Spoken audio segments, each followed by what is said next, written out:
Stage 1. Refresh your mind before you start. Once you have finished writing, set it aside for a while, ideally a day or two. This break will help you return with fresh eyes, making it easier to spot errors and inconsistencies.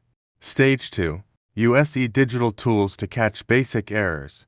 Use tools like Grammarly, Proofreading, or the built-in grammar checker in Word or Google Docs. These tools help identify spelling mistakes, grammar issues, and some punctuation errors. Text-to-speech. You can choose to convert your book to audio chapter by chapter using AI voiceover. Hearing your write-up read aloud can reveal issues you might miss visually. Tools like Naturalreaders or the built-in text-to-speech features in Word or Google Docs can help with this.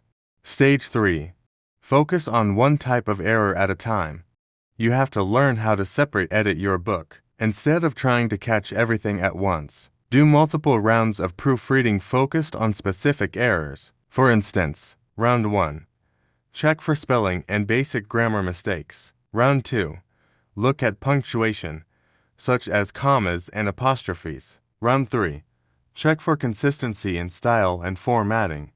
Stage 4. Read backward for spelling and word choice. You must start from the end of the book, reading each sentence or paragraph. Backward can help you focus on individual words and punctuation rather than getting caught up in the flow of the content. This technique is especially helpful for spotting spelling errors and typos. Be well vexed here. Stage 5. Print your work and proof on paper. Change the format of proofreading. Sometimes, mistakes become more apparent in a different format. Printing your work and marking it up with a pen can help you catch things you may have missed on a screen. Alternatively, change the font in your document. A different look may make errors stand out. Stage 6. Double-check common problem areas. In school, we were taught things like homophones and apostrophes in English language. It is time to use them. Homophones deals with words like there, and there are often confused. Be mindful of similar-sounding words, apostrophes, and contractions. Apostrophe misuse is common, especially with words like its and its. Consistency in capitalization. Ensure proper nouns, headings, and acronyms are capitalized consistently. Stage 7. Use a style guide. These are software tools. Style guides like the Chicagomanual of Style or the Apstlylebook provide rules for grammar, punctuation, and formatting, which is useful if you are writing for a specific audience. Create a personal style sheet. Keep a document of your own style preferences and recurring terms to maintain consistency throughout your work. Stage 8. Get a second pair of eyes. You can ask a friend or a colleague to help you.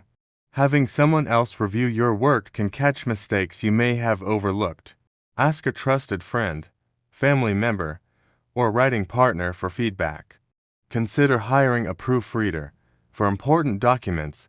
A professional proofreader can make a big difference. Stage 9. Read aloud for flow and clarity. Reading out loud forces you to slow down and notice areas where the sentence structure may be unclear or awkward. It's especially helpful for dialogue and complex sentences. Here, you are just looking for awkward phrases. Stage 10. Check for formatting consistency. Align fonts and spacing. Make sure your fonts, margins, and spacing are consistent. This is especially important for professional documents, resumes, and publications. Heading and subheading styles. Ensure all headers, subheadings, and bullet points follow the same style and indentation.